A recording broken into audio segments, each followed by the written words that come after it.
Not everyone goes to college. And not everyone who goes starts immediately after high school. Many students take what's known as a gap year before attending college for a variety of reasons. While the practice is more common in the United Kingdom and other European countries, gap year interest is growing in the U.S., according to the nonprofit Gap Year Association. Students may plan from the start of their college admissions process to take a year off after high school for personal growth and development, or use the time to work and save up extra cash. Others may take stock of their admission offerings and financial aid packages and decide they want to try their luck in the next application cycle. As many students and families anxiously await delayed financial aid offers due to hiccups in the free application for federal student aid process, taking a gap year could help give some students more time to weigh their college decision.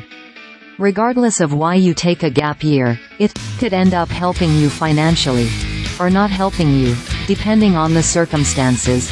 Karen McCarthy, Vice President of Public Policy and Federal Relations at the National Association of Student Financial Aid Administrators, tells CNBC Make It.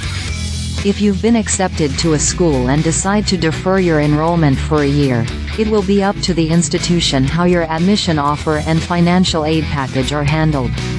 In many cases, you'll still be required to pay an enrollment deposit in order to hold your place for the next incoming class. You also may be banned from applying to other colleges if your place is being held at one school. Ultimately, the decision to take a gap year will depend on your personal situation and family's needs, but there are a few factors to be aware of if you're planning to go to college after. These 3 gap year scenarios can impact your cost of attendance. Many public colleges offer discounted tuition for students who live in the same state. In fact, the average out-of-state tuition of $27,091 per year is nearly 3 times higher than the average in-state tuition price of $9,678, according to Education Data Initiative.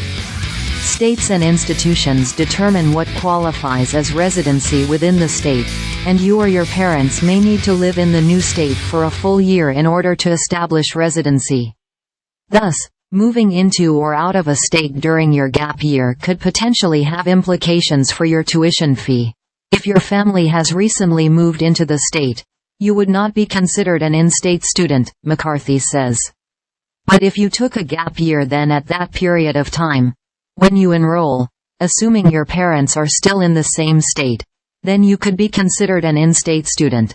That could wind up lowering your tuition costs, or raising them, depending on where you're moving and where you're going to school.